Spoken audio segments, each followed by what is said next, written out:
Bien, aquí tienen el tratamiento del IVA del ejercicio de la guía de trabajos prácticos.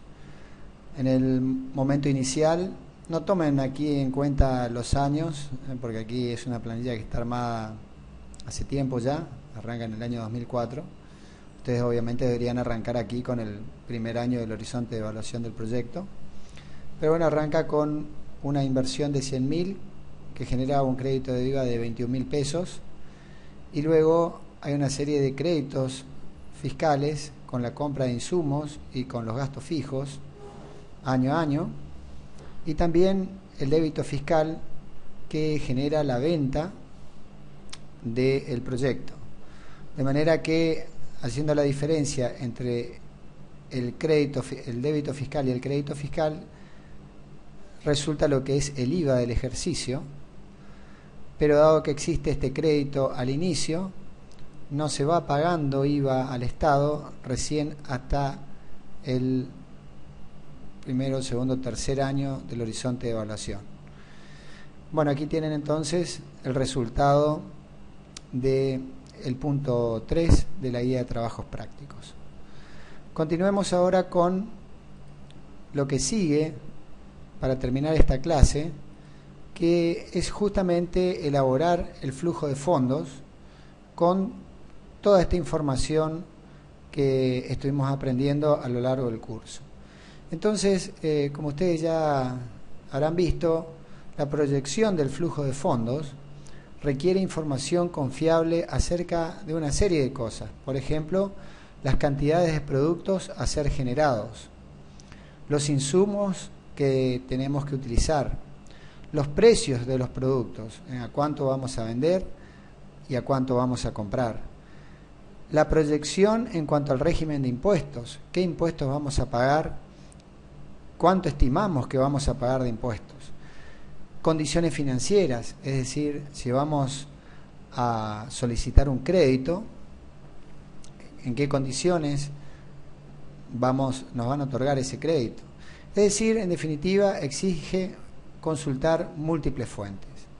Y además tenemos que tener en cuenta el costo del capital propio patrimonial, que en definitiva se refleja a través de la tasa de oportunidad de los recursos propios. Esto es para poder calcular obviamente los indicadores de rentabilidad. Y obviamente esta tasa de oportunidad refleja la rentabilidad que se podría obtener si se destinaran esos recursos a otra alternativa de inversión de igual riesgo. Bueno, después luego en la última clase vamos a ver el tratamiento del riesgo. Entonces, aquí hay una planilla que sintetiza obviamente el flujo de fondos del ejercicio que veníamos desarrollando en la teoría. Entonces, en esta parte superior, aquí indicado en amarillo, están todos los ingresos que va a generar este proyecto, y en este sector verde están todos los egresos. Luego calculamos el total de ingresos, el total de egresos, y a partir de allí podemos calcular el flujo de caja neto como la diferencia entre los ingresos totales menos los egresos totales. Y luego calcular los indicadores de rentabilidad. Entonces, en primer lugar, este proyecto planteaba que iba a solicitar un crédito bancario de 5.000 pesos y que iban a ser devueltos en 5 cuotas iguales a una determinada tasa de interés. El crédito bancario era de 5.000 pesos y corresponde en el flujo de fondos colocarlo como un ingreso al inicio o en el momento en que nos otorgan el crédito, que aquí está considerado al inicio del proyecto. Luego, el proyecto iba a vender y generar ingresos por venta a razón de 16.000 pesos cada año durante 6 años, que es el horizonte de evaluación del proyecto, y también iba a cobrar el IVA de esas ventas, es decir, iba a retener temporalmente el impuesto a razón de 3.360 pesos cada año, que es el 21% de 16.000. Y aquí tenemos todos los ingresos que generan la venta, es decir, cuando uno vende el producto más IVA, y el valor 19.360, que sería la suma de estos dos valores, estaría reflejando el ingreso por venta sin IVA más el IVA de las ventas. También decíamos que en los proyectos de inversión hay que invertir normalmente en capital de trabajo. La inversión en capital de trabajo la vamos a ver aquí abajo como una inversión, un egreso en el momento inicial, pero también decíamos que se recupera esa inversión en capital de trabajo en el último periodo del horizonte de evaluación. Aquí en este proyecto yo he considerado 3.087 pesos de capital de trabajo. Y si mal no recuerdo, está incluso explicado en detalle en el apunte teórico. Esto corresponde a 4 meses de gastos operativos de este proyecto, en lo que se refiere a mano de obra, insumos y gastos fijos. Entonces, si nosotros tenemos nuestros datos que teníamos aquí, donde decíamos que íbamos a vender 200 unidades por año y también la íbamos a producir, estas 200 unidades por año nos generaban como gastos por año 10 pesos por unidad, que son 2.000 pesos por año. También cuando compramos los insumos tenemos que gastar 20 pesos por unidad por 1,21, porque cuando compramos los insumos tenemos que pagar el IVA. Y también por año vamos a gastar 2.000 pesos más IVA en gastos fijos. O sea, si multiplico por 1,21 me da este valor. Es decir que por año, estos serían los gastos operativos, tenemos este monto. Si lo divido por 3, me da justamente el valor que he considerado en capital de trabajo. Es decir, en este ejemplo he previsto que sería necesario contar con por lo menos 4 meses de gastos operativos para que el proyecto pueda funcionar. Y este es justamente el capital de trabajo que se ha considerado aquí como inversión, pero que luego se recupera en el último periodo del horizonte de evaluación. Y también tenemos el valor residual de los activos por un monto de 18.000 pesos. Recuerden que nosotros comprábamos los activos a 45.000 y que estos activos, 45.000, se iban a depreciar a razón de en 10 años sin valor residual, o sea, 4.500 pesos por año. Luego de 6 años, si yo multiplico esto por 6, tengo una depreciación total del activo de 27.000 pesos. Es todo lo que ha ido perdiendo valor.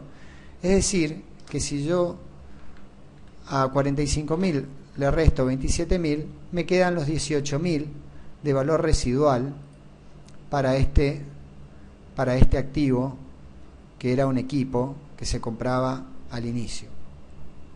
Aquí no se coloca el IVA, porque obviamente si se vende más IVA, también va a haber que pagar el IVA en ese momento, y eso se va a compensar automáticamente. Entonces directamente se coloca el valor residual sin IVA, descontando la depreciación año a año que ha ido sufriendo el activo a lo largo del horizonte de evaluación. Entonces con esto tenemos conformado todos los ingresos que va a generar el proyecto.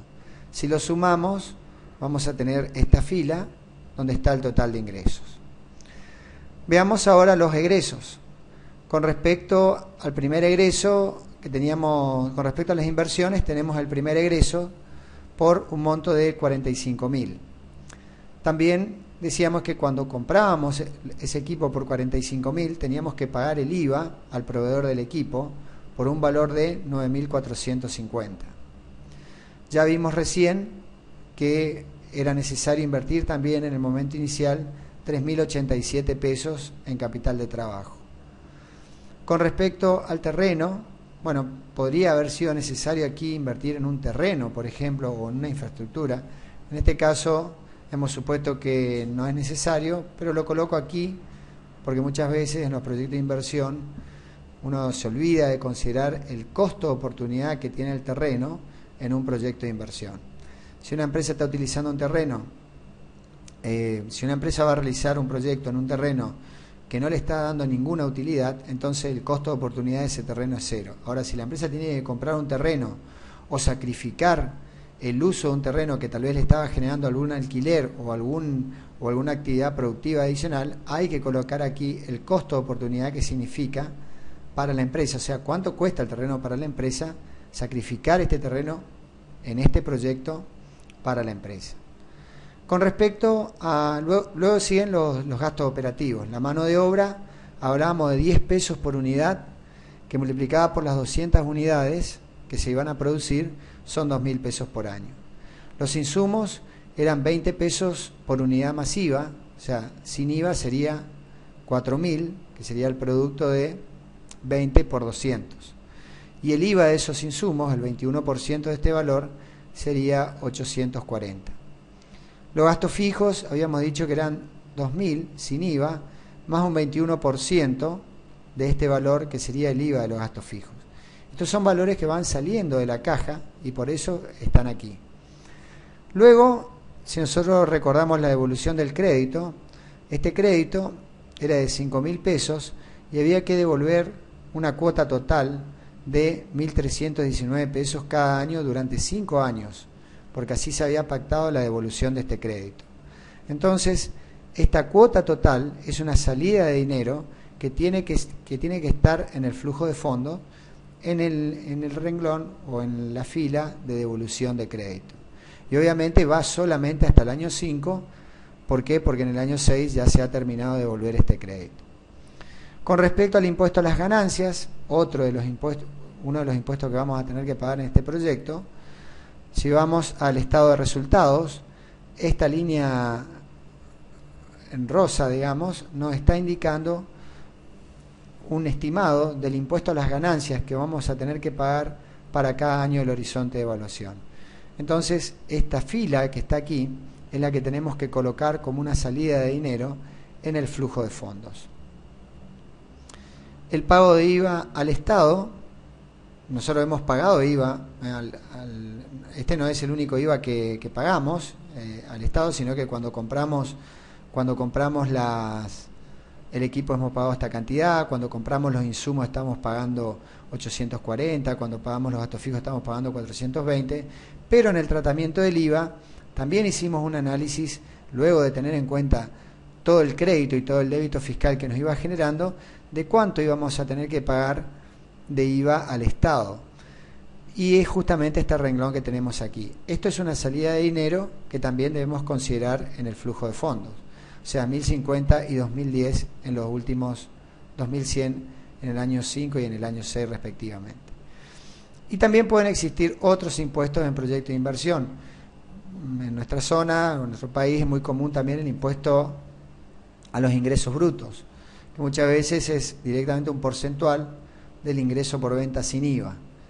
Puede andar entre el 2, 3, 3,5%, eso depende de cada lugar. Pero es muy importante, puede tener un impacto significativo en la rentabilidad del proyecto y por lo tanto yo he puesto aquí otros impuestos para que no nos olvidemos. Y estos serían todos los egresos que existen en este proyecto. Quiero hacer una aclaración muy importante con respecto a la depreciación de los equipos. La depreciación de los equipos, o sea, la pérdida de valor de los equipos que habíamos visto cuando calculábamos el impuesto a las ganancias, no se coloca en el flujo de fondos como un costo. Si bien es un costo, no es una salida real de dinero. Lo que tenemos aquí en este cuadro son salidas reales de dinero e ingresos reales de dinero caracterizados por su monto y su ubicación en el tiempo. Pero la depreciación es solamente utilizada para el cálculo del impuesto a las ganancias. Nosotros hemos considerado la depreciación del equipo en este flujo de fondos de la siguiente manera. Hemos considerado que nuestro equipo al inicio costaba 45.000 como egreso y luego recuperamos 18.000. En todo este tiempo el equipo ha ido perdiendo valor a razón de 4.500 pesos por año y por eso están los 45.000 de egresos aquí y los 18.000 aquí. Pero no corresponde colocar en ningún renglón aquí la depreciación, porque si no estaríamos considerando dos veces la depreciación del equipo y por otra parte tampoco corresponde porque no es un egreso real de dinero. El egreso real de dinero aquí fueron los 45.000 pesos, esto es lo que salió de dinero cuando compramos el equipo, más el IVA, y luego el ingreso de dinero fueron los 18.000 pesos. Como ya dije, cuando calculamos el impuesto a las ganancias, la depreciación solamente se utiliza para el cálculo del impuesto a las ganancias, porque el Estado no permite. Fíjense que si vamos al estado de resultados, en ningún momento aquí aparecen las inversiones. En el año cero, en ningún momento aparecen los 45.000, ni los 18.000 como ingresos. El Estado dice, disculpen, considere 4.500 de depreciación cada año como gasto. Ahora, esta situación, desde el punto de vista financiero, es esta situación, mejor dicho, la del flujo de fondos, es mucho más desfavorable que considerar 4.500 pesos cada año, porque aquí el efecto financiero es que debimos invertir 45.000 al inicio y recuperar 18.000 al final. Entonces, una vez más lo repito, la depreciación no debe aparecer en el flujo de fondos bajo ningún concepto, porque no es una salida real de dinero. Bueno, hecha esa aclaración, hemos terminado con la confección de este flujo de fondos, sumamos todos los egresos y tenemos el total de egresos. Si hacemos la diferencia entre los ingresos totales menos los egresos totales, tenemos el flujo de caja de este proyecto. Y obviamente a partir de este flujo de caja podremos calcular los indicadores de rentabilidad, como ser, y aquí he colocado el valor actual neto, la tasa interna de retorno, y podría haber calculado también la relación beneficio-costo. En este caso, utilizando una tasa de oportunidad del 10%, se calculó el BAN, da un valor negativo de menos 8.372 y una tasa interna de retorno de 5,3. Por lo tanto, desde este punto de vista, si la tasa de oportunidad fuera del 10%, este proyecto no sería conveniente para este inversor. Bien, ahora lo que les voy a pedir es que resuelvan siguiendo este esquema y con las resoluciones previas que han ido haciendo del ejercicio de la guía de trabajos prácticos, que terminen de resolver el punto 4 y el punto 5, y obviamente que respondan si es conveniente la ejecución del proyecto. En el punto 4, la guía de trabajos prácticos les pide que realicen el flujo de fondos del proyecto durante los próximos 5 años. Y luego el punto 5 les pide calcular el valor actual neto empleando una tasa de descuento del 20% anual y la tasa interna de retorno. Y también les voy a pedir aquí que calculen la relación beneficio-costo, para que hagan una vez más ese cálculo y obviamente se familiaricen con la manera de calcularlo. Y finalmente habría que responder si es conveniente la ejecución del proyecto.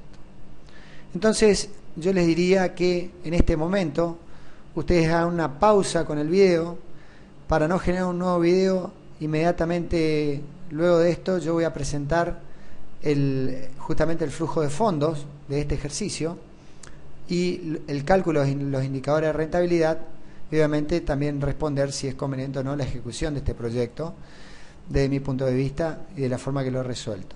Pero les voy a pedir por favor que en este momento hagan una pausa, que no vean la resolución que sigue a continuación y que traten de hacerlo por ustedes mismos y luego sí comparen sus resultados con los resultados que van a ver aquí a continuación.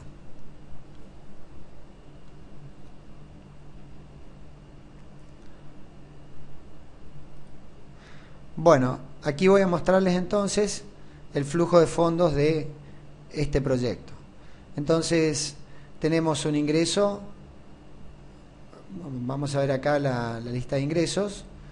Lo primero que teníamos es el crédito bancario por 70.000 pesos, después los ingresos por venta y el IVA de las ventas. Recuperábamos un capital de trabajo de 5.500 que lo invertíamos acá como egreso, y el valor residual de los activos es de 50.000, ya que se invirtió 100.000 en equipos y durante 5 años se iba depreciando a razón de 10.000 pesos por año. De manera que esto nos va a conformar, sumando todos estos valores, nos va a dar el total de ingresos para cada año del horizonte de evaluación. Con respecto a los egresos, lo primero que tenemos es la inversión en equipos por 100.000, el IVA de esas inversiones. Aquí tenemos el capital de trabajo. Vean que pueden haber reinversiones en capital de trabajo. a lo largo del tiempo, si el proyecto va aumentando, si yo necesitara invertir más en capital de trabajo, 5.000 más, por ejemplo, aquí, la recuperación aquí sería la suma de todo lo que he invertido en capital de trabajo. Es decir, si invierto 5.000 más en capital de trabajo, tendría un acumulado de 10.500 que lo recuperaría en el último periodo del horizonte de evaluación. Bueno, y seguimos con, en este caso obviamente no es necesario, no hemos invertido en terreno y tenemos los costos de producción. Mano de obra, 15.000 pesos, insumos, 25.000, IVA sobre costo de producción, 5.250, gastos fijos, solo hemos considerado insumos, no mano de obra, pero normalmente en los proyectos existen mano de obra como gastos fijos, por eso lo he colocado aquí también en este renglón. Y el IVA que generan los gastos fijos también es un crédito fiscal. También tenemos el pago de la cuota del crédito, que tenemos que irnos aquí a la parte de tratamiento del crédito.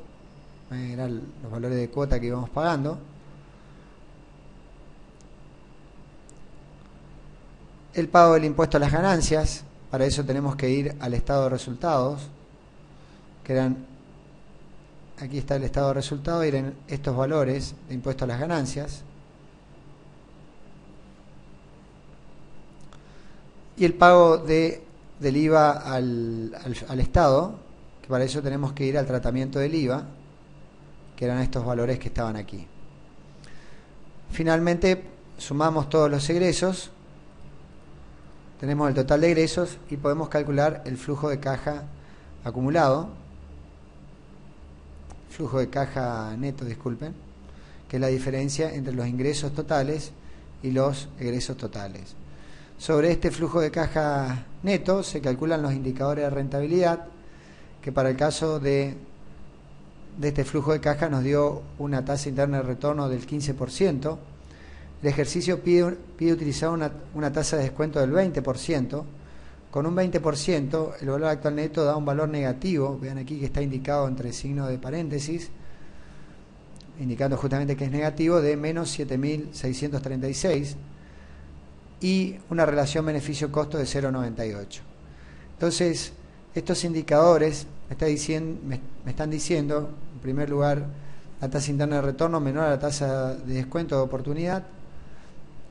Tasa de descuento también es denominada, es un sinónimo de tasa de oportunidad.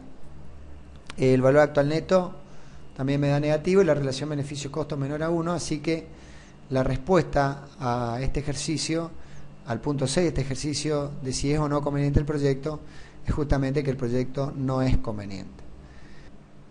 De esta manera concluimos con la clase número 5.